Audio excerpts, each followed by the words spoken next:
Sweden के दारुल हुकूमत Stockholm से आरफ कसाना का सलाम कबूल कीजिए। आज 11 दिसंबर और इतवार का रोज़ है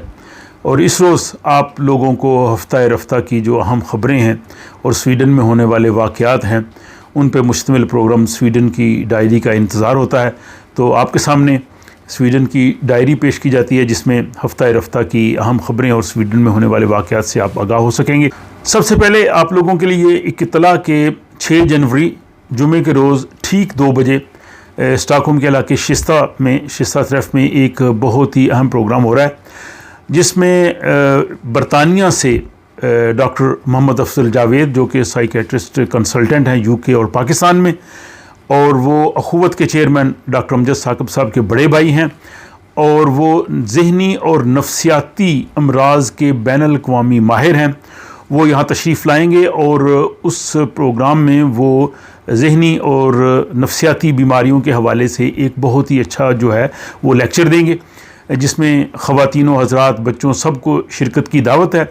उस लेक्चर के बाद वो आप लोगों के सवालों के जवाब देंगे। वो सवालात आपके डिप्रेशन के बारे में, एंग्ज़ाइटी के बारे में, ऑटिज़म के बारे में या जितनी भी ज़हनी और नफ्सियाती मसाइल हैं उनके हवाले से आप सवाल कर सकेंगे। अंग्रेज़ी में, उर्दू में, पंजाबी में वो उनके जवाब देंगे। और अगर आप चाहें कि आप ऑडियंस में सवाल ख़ुद नहीं करना चाहते तो आप लिख के वहाँ पे दे सकेंगे और जिसमें आपका नाम नहीं आएगा वो सवाल हम बोल देंगे और उसका वो जवाब देंगे और आप डॉक्टर साहब से मिल भी सकेंगे। तो 6 जनवरी जुमे के रोज़ ठीक 2 बजे जो है वो शिस्ता में ये प्रोग्राम हो रहा है, उसमें ज़रूर शिरकत करें। दूसरा, कल 10 दिसंबर था और 10 दिसंबर को स्वीडन में जो है वो नोबल इनामात देने वालों की तकरीब मुनक़द होती है। नोबेल का जो अमन इनाम है आपको पता है ओस्लो में हुआ, वहाँ पे जो इनाम दिया गया। और स्टॉकहोम में फिजियोलॉजी एंड मेडिसिन, तबियात, कीमिया, मुआशियात और अदब में जिन लोगों ने ग्रां खिदमात दी थी उनको जो है वो नोबेल इनामात दिए गए। अल्लामा इकबाल को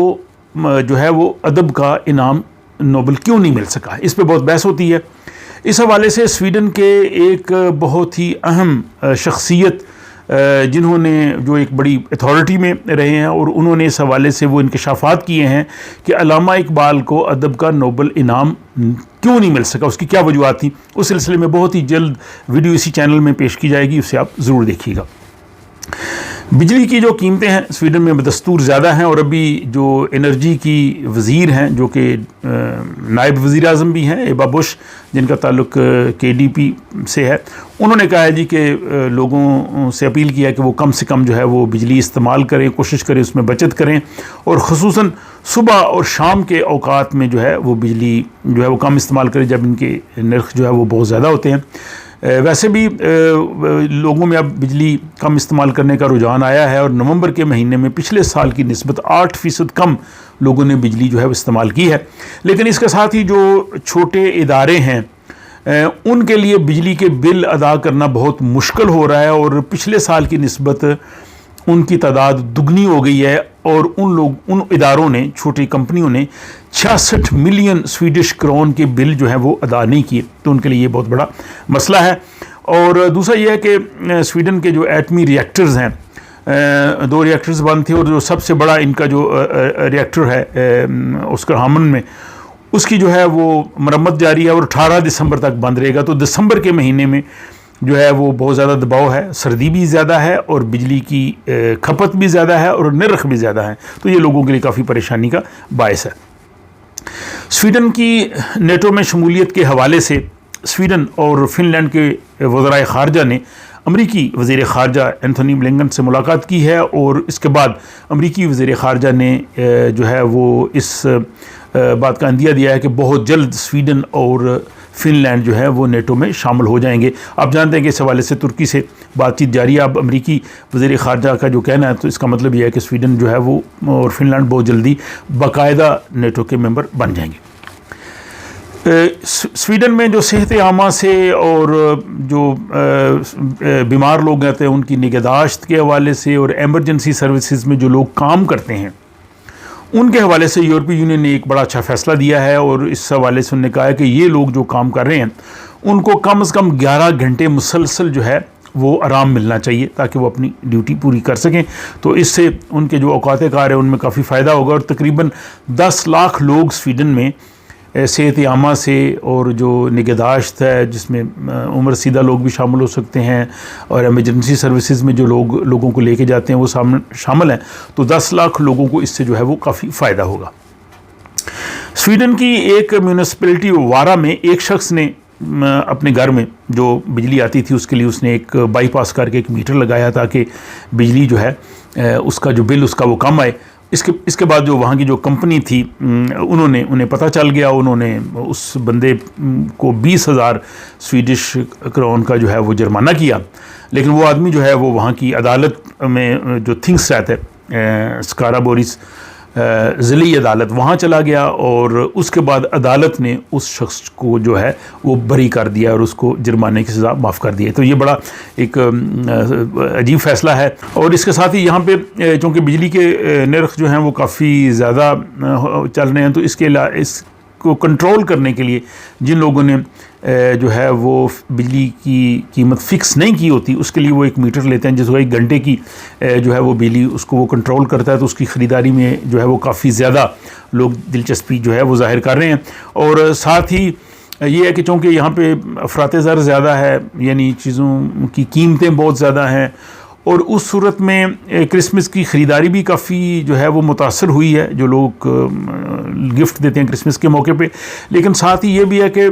यहाँ स्वीडन में अमूमी तौर पे साल के बाद जब हमारा टैक्स का जो पीरियड ख़त्म होता है तो उसके बाद जो टैक्स वापस आना होता है अक्सर वो जो है वो लोग लेते हैं साल के बाद इकट्ठा। लेकिन कुछ लोग ऐसे भी हैं कि जो हर महीने भी ले सकते हैं। तो अब 50,000 के करीब लोगों ने वो दरख्वास्तें दी हैं कि उन्हें साथ साथ ही टैक्स वापस कर दिया जाए ताकि वो उनके जो माहाना जो बजट है उस पर दबाव ना आए और वो ख़रीदारी वगैरह अपनी जारी कर सकें। यहाँ पे स्वीडन में माइग्रेशन बोर्ड ने एक बड़ा ही अजीब फ़ैसला किया है जिसमें निकारागुआ से ताल्लुक़ रखने वाली एक 10 साला बच्ची को मुल्क बदरी के अहकामात जारी किए गए हैं, जबकि उसके वालिदैन जो हैं उनके पास स्वीडन में रहने का वीज़ा है। तो वालिदैन के पास रेजिडेंस परमिट है, लेकिन बेटी से ये कहा गया है कि वो स्वीडन से चली जाए। और इसकी तफसील ये है कि उस बच्ची ने जब अपनी रेजिडेंस परमिट की तोसी के लिए एक्सटेंशन के लिए एप्लीकेशन दी तो उसके पासपोर्ट की मुद्दत ख़त्म हो रही थी। अब उसका पासपोर्ट जो है वो चूँकि